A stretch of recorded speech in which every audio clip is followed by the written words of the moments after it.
नमस्कार, मैं हूं दीपाली राणा। आप देख रहे हैं पार ब्रेकफास्ट और आज जून सीरीज की एक्सपायरी है। एक्सपायरी से ठीक पहले आमतौर पे जो वाइब्रेंसी, जो वॉलेटिलिटी हम मार्केट्स में देखते हैं वो मिसिंग थी और हो सकता है कि वो वॉलेटिलिटी या फिर कहीं शॉर्ट कवरिंग आज के सेशन में आते हुए दिखे, क्योंकि आज जो संकेत है इंटरनेशनल मार्केट से वो एटलीस्ट इंडिकेट कर रहे हैं कि आज एक्सपायरी के दिन मार्केट्स बढ़कर खुल सकते हैं और एक शॉर्ट कवरिंग मार्केट्स पर दिख सकती है, जो कि एक्सपेक्टेड थी। पिछले 2-3 सेशंस में बिल्कुल सुस्त ट्रेड हुआ।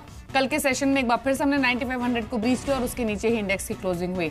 लेकिन आज एसजीएक्स निफ्टी आपकी स्क्रीन पर है, तमाम एशियन मार्केट्स पॉजिटिव हैं और यूएस मार्केट से स्पेशली अच्छे संकेत हैं। ये संकेत कैसे हैं, सबसे पहले इसी पर बातचीत कर लेते हैं। मेरे सहयोगी संदीप मौजूद भी हैं इंटरनेशनल मार्केट्स का हाल लेकर। संदीप, एसजीएक्स निफ्टी देखते हुए ये तो पता लग रहा है कि आज जो वाइब्रेंसी मिसिंग थी इंडियन मार्केट्स में एक्सपायरी से पहले कि वो शायद आज लौटती हुई दिखे।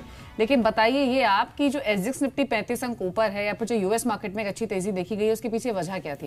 देखिए दीपाली, पहले तो डबल बोनांजा हो सकता है। एक तो अच्छे संकेत है और दूसरा एक्सपायरी या शॉर्ट कवरिंग का सहारा मिलेगा, तो हो सकता है कि ये इंडियन मार्केट्स के लिए डबली अच्छे तरीके से काम करे। एसजीएक्स निफ्टी ऊपर है, एशिया बाजारों में भी अच्छी बढ़त देखने को मिली और जो यूएस में कल तेजी देखने को मिली उसमें सबसे ज्यादा बैंकिंग और आईटी स्टॉक्स का हाथ था। देखिए बैंकिंग इसलिए चल रहा था कि फेड ने जो जितने भी 34 बैंक है यूएस में उनका स्ट्रेस टेस्ट किया था और सभी बैंक ऐसा एंटीसिपेशन था बाजार बंद होने से पहले कि स्ट्रेस टेस्ट को पास कर लेंगे।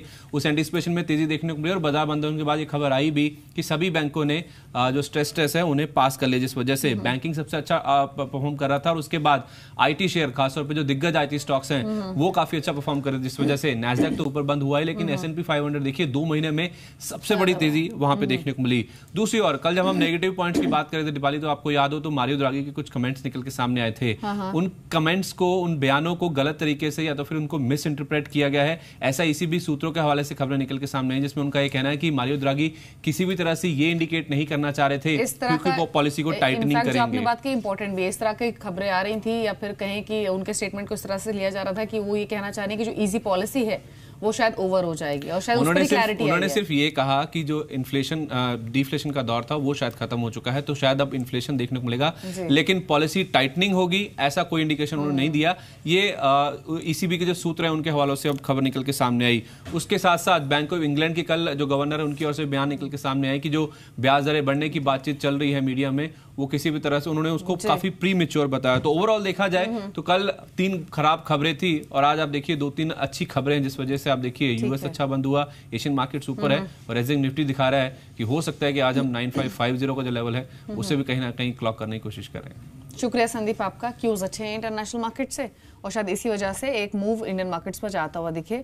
एक्सपायरी है, शॉर्ट कवरिंग आ सकती है, लेकिन फटाफट से आपको बता देते हैं कि FIs DIs की अप्रोच पिछले सेशन में क्या रही है और उसके बाद आउटलुक भी लेंगे मार्केट पर। FIs की ने कल के बाजार में बिकवाली की है, 470 करोड़ के आसपास की बिकवाली उनकी ओर से हुई है। उसके उलट DIs की ओर से पार्टिसिपेशन पॉजिटिव फ्रंट पर रहा है, लेकिन क्वांटम कम था। करीब 168 करोड़ की खरीदारी DIs ने कैश मार्केट में की है। फटाफट से आपको बता देते हैं आज इंडेक्स का आउटलुक। एक्सपायरी डे है तो आज एक वॉलेटाइल सेशन रह सकता है। 9550 अब क्योंकि क्यूज इंटरनेशनल मार्केट से ऐसे हैं, उन्हें देखते हुए लग रहा है कि अटेम्प्ट कर सकता है इंडेक्स 9550 तक जाने की, लेकिन ये एक इंपॉर्टेंट जोन है, रेजिस्टेंस जोन है। अगर ये पार करेगा तो शायद अच्छा मूव आता हुआ दिखे, लेकिन एटलीस्ट इन लेवल्स तक पहुंचने की कोशिश तो हो सकती है निफ्टी की। अब इंपॉर्टेंट सपोर्ट्स की बात करें जिसके आसपास कल इंडेक्स क्लोज भी होता वो था 9480 का, तो ये एक इंपॉर्टेंट सपोर्ट लेवल रहेगा आज के सेशन में। इसके अलावा फार्मा एविएशन स्टॉक्स पर आप ध्यान दे सकते हैं। PSU बैंकिंग स्टॉक्स पर फोकस रहेगा, जहां पर कल हमने एक स्टेबल बिहेवियर देखा था। मिहिर भट्ट हमारे साथ मौजूद है फोन लाइन पर, एडिटर जी बिजनेस। मिहिर, आमतौर पर एक्सपायरी से ठीक पहले एक स्ट्रॉन्ग वाइब्रेंसी मार्केट्स में देखते थे, लेकिन इस बार की एक्सपायरी में वो मिसिंग थी। कल भी बहुत सुस्त ट्रेड हुआ था, इनफैक्ट इस पूरे हफ्ते जो ट्रेड था वो काफी सॉफ्ट साइड पर था, लेकिन आज क्योंकि क्यूज इंटरनेशनल मार्केट से अच्छे हैं और आज एक्सपायरी डे भी है, तो क्या एक शॉर्ट कवरिंग, एक वाइब्रेंसी दिख सकती है? देखिए, उम्मीद की जा सकती है इसकी कि क्यूज अच्छे हैं, लेकिन थोड़ा सा ना आपको इंडियन मार्केट का जो स्ट्रक्चरल प्रॉब्लम है उसे भी समझना पड़ेगा। इस समय इंडियन मार्केट जो है, और जैसे आपने कहा, एक काफी शैलो ब्रेथ के साथ और काफी शैलो डेप्थ के साथ डील कर रहा है। कल का भी अगर आपने डेटा देखा हो, अब कल की जो क्लोजिंग थी वो कुछ इस तरह की थी कि ये आज बुल्स का कॉन्फिडेंस बहुत ज्यादा जनरेट नहीं करेगी अनलेस ओपनिंग में अच्छा मोमेंटम देखने को मिले। दूसरा, अगर आप देखें जो 9450 से 9480 का दायरा है वो मार्केट के लिए काफी सेंसिटिव हो जाएगा, क्योंकि उसी रेंज में कहीं अगर मार्केट रहता है तो ठीक है, लेकिन अगर 9450 के नीचे किसी भी हालत में जाता है तो then you will be below 50-day moving average. और कल की भी जो क्लोजिंग थी उसे अगर हम देखें तो ये पिछले 23 सेशंस की सबसे कमजोर क्लोजिंग थी। अब ऐसे सेटअप के बीच आज अगर इंटरनेशनल क्यूज अच्छे हैं और उसके चलते हमें शॉर्ट कवरिंग देखने को मिलती भी है मार्केट में, तो हो सकता है कि एक्सपायरी के चलते आज तो मार्केट कोशिश करे किसी तरह 9500 के ऊपर सेटल होने की, जो कि कंसेंसस है भी। लेकिन क्या हम इसे एक रिबाउंड कह सकते हैं या फिर एक नए सिरे से सस्टेन्ड अपमूव का सिलसिला, आई थिंक वो फिलहाल कहना मुश्किल होगा। जी, चलिए शुक्रिया आपका ये आउटलुक देने के लिए। डेफिनेटली अगर आज एक शॉर्ट कवरिंग मार्केट्स में दिखती भी है तो वो सस्टेन करेगी या फिर नहीं, ये कहना डिफिकल्ट डेफिनेटली है। कल भी जिन भी एक्सपर्ट से हमारी बातचीत हो भी रही थी उनका व्यू भी यही था, क्योंकि अब 30 जून मिडनाइट को जीएसटी रोल आउट होगा, जो ट्रांजिशन होगा टू जीएसटी वो थोड़ा डिसरप्टिव रह सकता है, जिसकी वजह से डिसरप्शंस मार्केट में भी आ सकती है। तो कॉशियस डेफिनेटली आपको रहना है, लेकिन हाँ एक वॉलेटाइल डे आज का रह सकता है। इस बीच निफ्टी पर एक आउटलुक ले लेते हैं। मनीष मिश्रा हमारे साथ हैं, एमडी और सीईओ प्रॉफिट यात्रा से। Manish, good morning, welcome to Zee business. क्या आउटलुक रहेगा आज निफ्टी पर? ट्रेडिंग पोजीशंस किस तरफ बनाए आज traders? Good morning Deepali. Nifty पे आज बाय की ही सलाह रहेगी। जिस तरीके से ग्लोबल मार्केट से संकेत मिल रहे हैं और एसजीएक्स पे भी ऊपर ही ट्रेड कर रहा है, हमें लगता है शायद निफ्टी पे आज 9560 तक के लेवल देखने को मिल जाएंगे। उसके बाद भी हमें लगता है कि एक अपवर्ड चाल देखने को मिलेगी, क्योंकि 9550 के ऊपर जब ये जो शॉर्ट्स बने हैं पिछले 2-3 दिनों में, इन शॉर्ट्स के अगर शॉर्ट्स कवर होने के लिए आते हैं तो शायद, क्योंकि आज एक्सपायरी भी है तो और तेजी भी देखने को मिल सकती है। लेकिन 9560 के टारगेट के लिए पहले हम निफ्टी बाय करके चलना ठीक समझते हैं। तो ओपनिंग के बाद हालांकि देखना होगा कि कितनी ऊपर ओपनिंग होती है, उसके बाद पोजीशंस बनाए आप खरीदारी की तरफ। 9560 के टारगेट्स हैं मनीष के। मनीष, दो स्टॉक्स ही बताइए। पहला स्टॉक L&T बाय करने की सलाह होगी। स्टॉक को आप बाय करके चल सकते हैं आज 1685 रुपए के स्टॉप लॉस के साथ।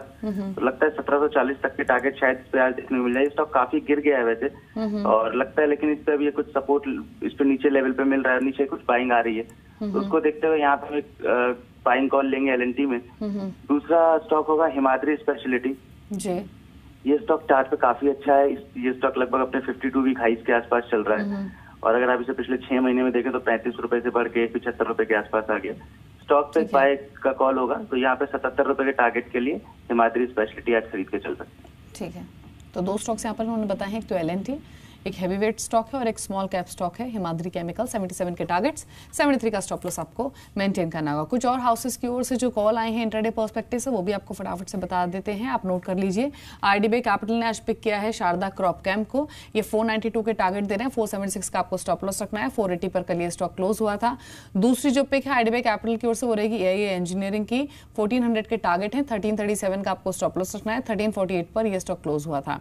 इन्वेस्टर पॉइंट की ओर से दो कॉल्स आई हैं। कल वेल्सपन ग्रुप के स्टॉक्स में बाइंग थी। वेल्सपन एंटरप्राइजेज, वेल्सपन कॉर्प दोनों ही अच्छा मूव लेकर बंद हुए थे, वो भी अच्छे वॉल्यूम्स के साथ। कल ये 5 रुपए चला। आज के लिए 112 के टारगेट्स रेकमेंड किए जा रहे हैं इन्वेस्टर पॉइंट की ओर से। स्टॉप लॉस आपको 105 के लेवल्स पर ही मेंटेन करना है। दूसरी प्रेफरेंस है इन्वेस्टर पॉइंट की ओर से GMDC। यहाँ पर 152 के टारगेट्स हैं, 144 का स्टॉप लॉस। खरीदारी की सलाह GMDC में भी है। इसके अलावा दो और कॉल्स, एक तो पराग मिल्क, यहाँ पर बाय कॉल है चॉइस ब्रोकिंग की ओर से। 228 के टारगेट से रेकमेंड कर रहे हैं। 211 का स्टॉप लॉस आपको रखना होगा। और दूसरी प्रेफरेंस जो है चॉइस ब्रोकिंग की ओर से वो है अदानी पार। यहाँ पर 30 के टारगेट्स रखने हैं, 27.25 का स्टॉप लॉस। कल पूरे अदानी समूह में आउट परफॉर्म कर रहा था अदानी पार, इंट्राडे हाइस पर बंद हुआ था एक स्ट्रॉन्ग गेन्स के साथ। लेकिन अब खबरों वाले शेयर्स कौन से हैं ये जान लेते हैं, रुक कर लेते हैं स्टॉक्स टू वॉच का।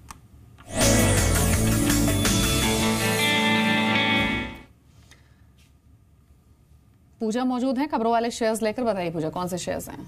जी, सबसे पहले शुरुआत कर लेते हैं आईपीओ से। एयू स्मॉल फाइनेंस बैंक का कल से आईपीओ शुरू हुआ था और आज दूसरा दिन है इस आईपीओ का। लेकिन पहले दिन जो आईपीओ को रिस्पांस मिला है वो 0.18 गुना सब्सक्रिप्शन देखने को मिला है। एनआईए की तरफ से जो सब्सक्रिप्शन आया है वो 0.08 टाइम्स सब्सक्राइब हुआ है और रिटेल जो हिस्सा है वो 0.32 टाइम्स सब्सक्राइब हुआ है। तो इस तरह का सब्सक्रिप्शन देखने को मिला है। आज दूसरा दिन है, देखना होगा कि किस तरह का परफॉर्मेंस आज इस आईपीओ में देखने को मिलता है। लेकिन आज एक लिस्टिंग पर भी नजर एरिस लाइफ साइंसेज की आज लिस्टिंग होगी और इसका जो इश्यू प्राइस बैंड है वो 603 रुपए प्रति शेयर तय किया गया है। जो प्राइस बैंड था वो 600 से 603 था और इश्यू प्राइस इसका अपर साइड में तय किया गया है।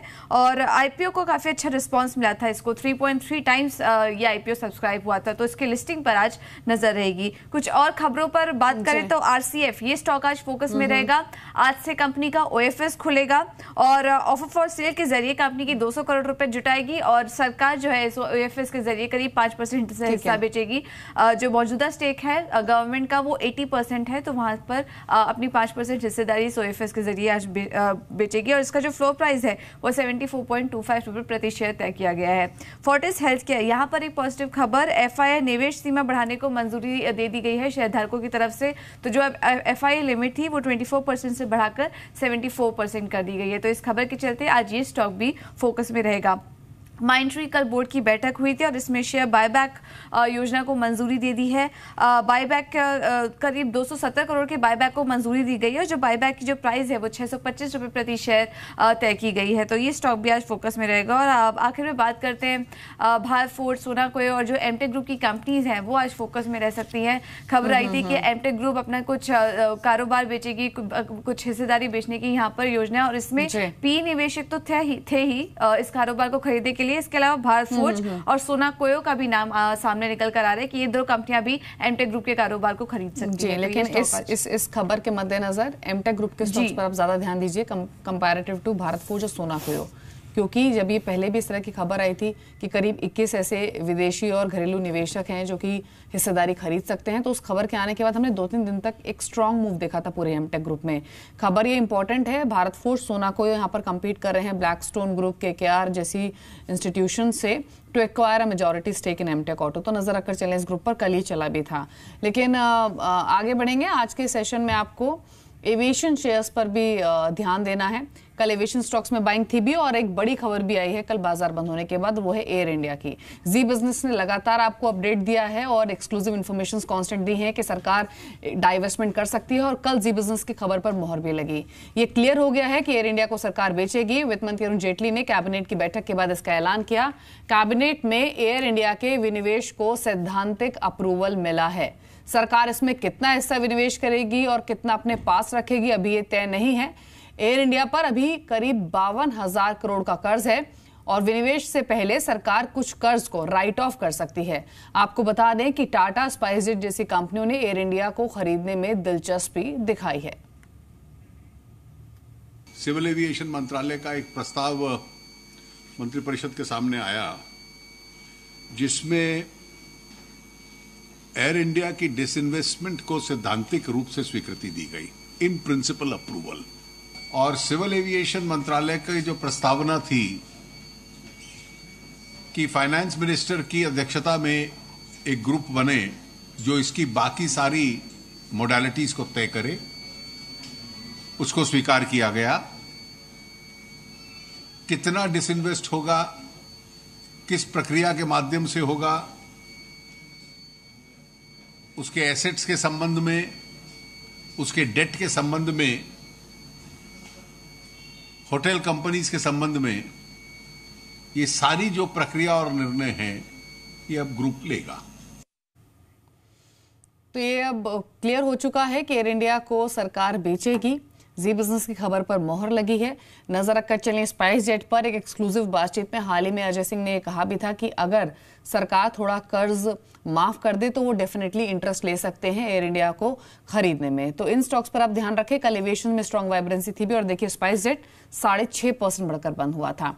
तो पूरे एविएशन पर फोकस रहेगा। लेकिन एक जो इंपॉर्टेंट खबर ऑलरेडी मार्केट में बनी हुई है वो है 1 जुलाई से जीएसटी रोल आउट की, और उससे ठीक पहले हम अलग अलग पॉकेट्स में एक अच्छी वाइब्रेंसी देख भी रहे हैं। न्यूज फ्लो भी काफी हैवी है और इसी से जुड़ी हुई एक और इन्फॉर्मेशन आपको दे देते हैं कि अगर आपके पास आधार नंबर है तो आपको 1 जुलाई से इसे पैन से लिंक करना जरूरी होगा। इसके लिए सरकार ने नोटिफिकेशन जारी कर दिया है। साथ ही 1 जुलाई से परमानेंट अकाउंट नंबर यानी पैन के आवेदन के लिए भी आधार नंबर देना जरूरी होगा। वित्त मंत्री अरुण जेटली ने फाइनेंस बिल 2017-18 में आईटीआर के लिए आधार को जरूरी किया था। इनकम टैक्स विभाग के मुताबिक अब तक 2 करोड़ 7 लाख टैक्स पेयर्स अपने पैन को आधार से लिंक कर चुके हैं और देश में फिलहाल 25 करोड़ लोगों के पास पैन कार्ड है, जबकि 111 करोड़ लोगों के पास अभी भी पैन कार्ड नहीं है। तो ये एक इंपॉर्टेंट खबर है। लेकिन साथ ही आपको बताएं कि 1 जुलाई को जीएसटी लागू होने जा रहा है और इसे लेकर आम लोगों और व्यापारियों में अभी भी काफी डर है। जी बिजनेस लगातार लोगों की शंकाओं और सवालों के जवाब लेने के लिए मुहिम चला रहा है और इस कड़ी में जीएसटी के आर्किटेक्ट में से एक रेवेन्यू सेक्रेटरी से जीएसटी से जुड़े तमाम मसलों पर बात की जी बिजनेस एडिटर मिहिर भट्ट ने। देखिए, हमने इन्फ्लेशन का स्पेशल ध्यान रखा है।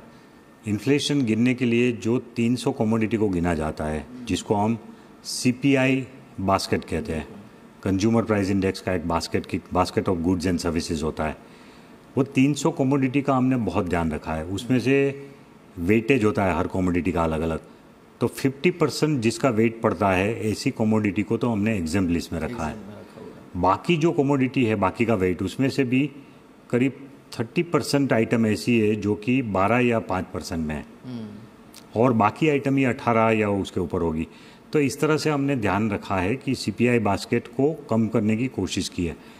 तो अगर थियोरेटिकल मॉडल से जाए तो CPI तो घटना ही घटना है, लेकिन ये पॉसिबल है कि कुछ समय के लिए लोग, क्योंकि रेट की पूरी पहचान नहीं है, रेट के बारे में वो है, तो थोड़ा समय के लिए ये लोग अपना रिडक्शन जो हमने दिया है उसको पास डाउन ना करें। तो इसलिए कुछ समय के लिए थोड़ा प्रॉब्लम हो सकता है, बट अल्टीमेटली गरीब की थाली तो सस्ती होनी ही होनी है GST के बाद। तो ये आपने एक्सक्लूसिव बातचीत सुनी हंसमुख अधिया के साथ, लेकिन इतना ही नहीं, सवाल अभी कई हैं। सवाल ये है कि क्या GST लागू होने के बाद कारोबार करना आसान होगा।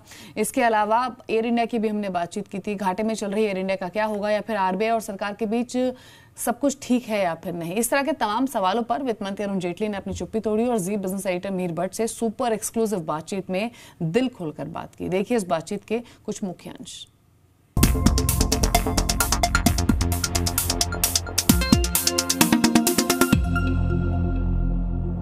एयर इंडिया, इसका डाइवेस्टमेंट मुझे नहीं लगता है आज से 2 सरकार पहले या 10 साल पहले कोई सोच भी सकता था इसके बारे में। एविएशन सेक्टर एक सक्सेस स्टोरी के रूप में आया है। एविएशन सेक्टर में आपकी एयरपोर्ट क्वालिटी पिछले 10-15 साल में बहुत सुधरी है, इंटरनेशनली कंपेरेबल है। प्राइवेट एयरलाइंस के आने के बाद भाड़े भी नियंत्रण में आए हैं, कंज्यूमर चॉइस भी बढ़ी है, और इसलिए अगर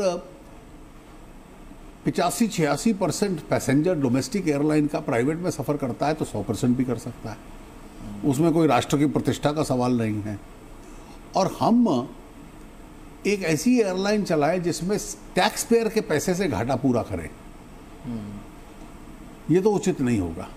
अब टैक्स केयर का पैसा हेल्थ केयर में जाए, एजुकेशन में जाए, म्यूनिसिपल फैसिलिटीज में जाए, या एयरलाइन चलाने में जाए, ये निर्णय इस देश को करना पड़ेगा। बिल्कुल, but politically you don't fair any implications? नहीं, मुझे नहीं लगता। मुझे लगता है कि इस देश के मानस ने जो एविएशन में एक सक्सेस स्टोरी देखी है, वो चाहेगा कि एयर इंडिया उस सक्सेस स्टोरी का हिस्सा बने। But you will have I mean जो भी मॉडल इवॉल्व होगा, somewhere government will have a से। मैं अभी कुछ नहीं कह सकता, जो ग्रुप बना है वो फंक्शन कर ले, उसकी रिपोर्ट आ जाए, उसके बाद ही कह पाऊंगा। दूसरा सर, हाल ही में इनफैक्ट प्रधानमंत्री मोदी की मिस्टर ट्रंप से मुलाकात हुई। H1B खैर उन्होंने टच नहीं किया, लेकिन उस पर कंसर्न्स काफ़ी हैं। NASSCOM के भी प्रोजेक्शंस आपने देखे होंगे। At some point will India have to take it up seriously with US? Definitely, और मुझे लगता है जो उपयुक्त अवसर आता है और मौका मिलता है, इंडिया उसकी निश्चित रूप से बात करता है। और उसके पीछे कारण ये है कि जो भारतीय वहाँ IT में गए हैं, ये इलीगल माइग्रेंट्स नहीं हैं, ये हाईली स्किल्ड लेबर है, मोस्ट क्वालिफाइड। इनको दुनिया में कहीं भी रोजगार मिल सकता था, और इन्होंने यूनाइटेड स्टेट्स की इकोनॉमी में कंट्रीब्यूट किया है, और इसलिए to put them at par with an illegal migrant is not a fair proposition. Right. Political situation की बात करते हैं थोड़ी सर। एक तो GST अपने आप में इतना बड़ा रिफॉर्म जो कि आपने कर लिया, ऑपोजिशन के पास शायद ज़्यादा मुद्दे बचे नहीं हैं सरकार को घेरने के लिए, करप्शन का एक भी चार्ज आज तक लगा नहीं पाए हैं। लेकिन ये कहीं ना कहीं बार बार जो देशभक्ति या देश हित की बातें होती हैं, उसमें भी तोड़ मरोड़ के कहीं कभी सेक्युलरिज्म घुसाने की कोशिश की जाए, कभी आर्मी पर उंगली उठा दी जाए, कभी ये कभी वो। I mean what is your view on that? कि कमज़ोर देश रहे, कमज़ोर राज्य रहे, ये फिलॉसफी इस देश में चलेगी नहीं। इसलिए एक कड़ी आप देखिए, कोई एक्सट्रीम आइडियोलॉजीज रखने वाले लोग, उनको इसमें भी लज्जा नहीं आती कि हम नारा लगाएं कि देश के टुकड़े टुकड़े। कुछ लगाते हैं जो कि देश पे हमला करने वाले बुरहान वानी जैसे लोगों को एलुजाइज करना, उसको हीरो बनाना। आर्मी के ऊपर प्रहार करना, मुझे लगता है कि ये जो एक फिलॉसफी पैदा हुई है इसकी देश के मानस में कोई स्वीकृति नहीं है, और कम से कम हम जिस राजनीतिक प्रतिपक्ष के लोग हैं हम इसको कभी स्वीकार नहीं करेंगे। आपको लगता है ऐसी पार्टियों का भविष्य भी खतरे में है कुछ? देखिए, स्वाभाविक है, क्योंकि देश की जनता, कम से कम देश इतना कमज़ोर, बेचारा और मजबूर बन जाए इसके लिए तैयार नहीं होंगी। बिल्कुल। चाइना के साथ जिस तरह के स्कर्मिशेस इस समय चल रहे हैं, and to some extent we have little rough और edgy relationship I would say with them, especially on over also.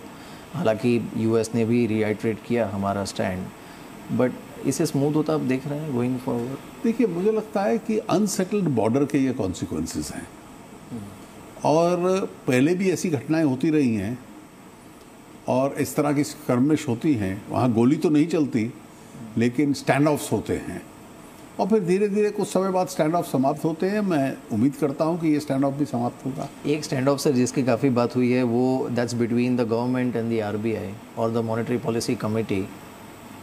आप क्या कहना चाहेंगे? स्टैंड ऑफ नहीं है। देखिए, कोई स्टैंड ऑफ नहीं है। इसमें हर सरकार की इच्छा रहती है कि ब्याज दर थोड़ी कम हो जाए, उससे विकास थोड़ा बढ़ जाएगा, लेकिन इसमें अंतिम निर्णय हमारी व्यवस्था में आरबीआई करता है, और मैं उस आरबीआई के अधिकार के साथ कोई छेड़छाड़ हो इसके पक्ष में नहीं हूँ। But do you see the need as an economist? अगर आप देखें इस समय देश को, मैंने आपको कहा कि सरकार की हमेशा इच्छा रहेगी, और आज तो मुद्रास्फीति वैसे भी नियंत्रण में है, प्राइस राइज कंट्रोल में है, इनफैक्ट और कम हो सकती है शायद, और इसलिए मेरी उम्मीद और बड़ी रहेगी। लेकिन इसका अधिकार आरबीआई को है, ये रियलिटी है जो मुझे भी स्वीकार करनी पड़ती है। बिल्कुल। एक आखिरी सवाल होगा sir, so keeping in mind कि थोड़ा रेवेन्यू साइड पे टेंटेटिव है सिनारियो इस समय, लेकिन जीएसटी रोल आउट हो रहा है, we have left demonetization behind, consumption बढ़ने की उम्मीद है। अगले 1-2 साल में ग्रोथ आपका आउटलुक क्या है? कंजम्पशन तो निश्चित रूप से बढ़ेगी, सरकारी खर्चा भी बढ़ेगा, विदेशी निवेश भी बढ़ेगा, लेकिन प्रयास सफलता तब आएगी जब निजी क्षेत्र भी निवेश करना शुरू करे। That is not happening actually right now. वो एक हमारी अर्थव्यवस्था का कमजोर अंग है। बिल्कुल। So do you expect a sovereign rating upgrade in next 2 years? देखिए, हम तो कोशिश करेंगे, क्योंकि हम लोगों ने इकोनॉमी के पैरामीटर्स इतने साउंड आज तक कभी नहीं रहे। राइट।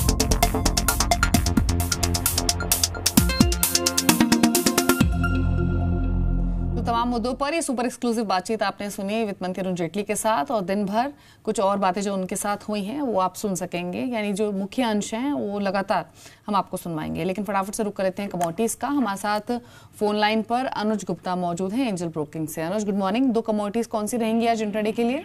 Deepali, good morning. अगर हम देखें तो गोल्ड हमने देखें तो एक नेगेटिव टेरिटरी में ट्रेड करता हुआ दिखाई दिया है। हमें लगता है कि गोल्ड के अंदर थोड़ी बिकवाली का प्रेशर रहेगा, तो हमें लगता है कि इंट्राडे के लिए गोल्ड में सेलिंग कर सकते हैं करीबन 28,600 के आसपास। ठीक है। सरप्लस करीबन 28,750 का रहेगा, टारगेट करीबन 28,400 तक देखने को मिल सकता है। और क्रूड के अंदर हमने थोड़ी सी एक बाउंस बैक आते हुए देखा है। हमें लगता है कि क्रूड के अंदर एक तेजी बन सकती है, करीबन 2850 के आसपास क्रूड में बाय कर सकते हैं। स्टॉप लॉस 2800 का रहेगा, टारगेट करीबन 2930 रुपए तक देखने को मिल सकता है। और अगर डॉलर की बात करें तो हमें लगता है कि इंडियन रुपीज आज एप्रिशिएट होकर ट्रेड हो सकता है, तो इंडियन रुपीज के अंदर बिकवाली करके ट्रेड की जा सकती है। चलिए, शुक्रिया आपका अनुज। तो 3 ट्रेड्स उन्होंने बताए हैं। रुपए पर एक ट्रेड आप ले सकते हैं, टारगेट रहेगा 6460 का, सेल करना है आपको 6480 के लेवल्स पर। इसके अलावा क्रूड ये बाय करने की सलाह दे रहे हैं, और गोल्ड में सेल पोजीशंस इनिशिएट करें 28,400 के टारगेट्स के लिए। फटाफट से जान लेते हैं ब्रोकर हाउसेस के रिपोर्ट्स, और ये रिपोर्ट्स लेकर संदीप मौजूद भी हैं। बताइए संदीप, रिपोर्ट्स क्या हैं? सबसे पहले दीपाली, मैक्वेरी की रिपोर्ट आई है एल&टी इन्फोटेक के ऊपर। उन्होंने अपनी जो कवरेज है वो उसे इनिशिएट किया और आउट परफॉर्म रेटिंग के साथ कवरेज शुरू करी है। लक्ष्य वो दे रहे हैं 920 रुपये का। उनका ये मानना है कि डॉलर रेवेन्यू ग्रोथ FY18 से लेके FY20 के बीच में डबल डिजिट रह सकती है, और यही कारण है कि उन्होंने एल&टी इन्फोटेक में आउट परफॉर्म रेटिंग के साथ कवरेज शुरू करी है। और FY19 के अर्निंग्स के हिसाब से 14 टाइम्स का P मल्टीपल दिया, जिसके हिसाब से 920 रुपये के आसपास का उनको टारगेट प्राइस नजर आता है। इसके अलावा सिटी की एक रिपोर्ट आई है गुजरात पिपावाव पोर्ट के ऊपर। देखिए, साइबर अटैक की खबरें हैं, जिस वजह से हमने देखा था कई सारी ऐसी कंपनीज थी जिन्होंने अपने जो कुछ टर्मिनल्स है वो बंद किए। कल भी JNPT पे 2 कंपनी ने कहा था कि उनके टर्मिनल बंद हुए हैं। गुजरात पिपावाव पोर्ट पे सिटी का मानना है कि साइबर इम्पैक्ट की वजह से बेहद कम इम्पैक्ट, लिमिटेड इम्पैक्ट देखने को मिलेगा, जिस वजह से वो बाय मेंटेन कर रहे हैं। और उनका मानना है कि 200 रुपये तक के जो जोन्स हैं वो इस काउंटर में देखने को मिल सकते हैं, यानी कि मौजूदा लेवल से भी करीब 50-55 रुपये के आसपास की अपसाइड और गुजरात पिपावाव पोर्ट के स्टॉक में देखने को मिल सकती है। ठीक है, शुक्रिया आपका संदीप, ये रिपोर्ट्स बताने के लिए। तो इन स्टॉक्स पर आप फोकस कर सकते हैं। गुजरात पीपावाव 200 के टारगेट हैं और दूसरा L&T इन्फोटेक जहां पर मैक्वारी 22% तक का अपसाइड एक्सपेक्ट कर रहा है।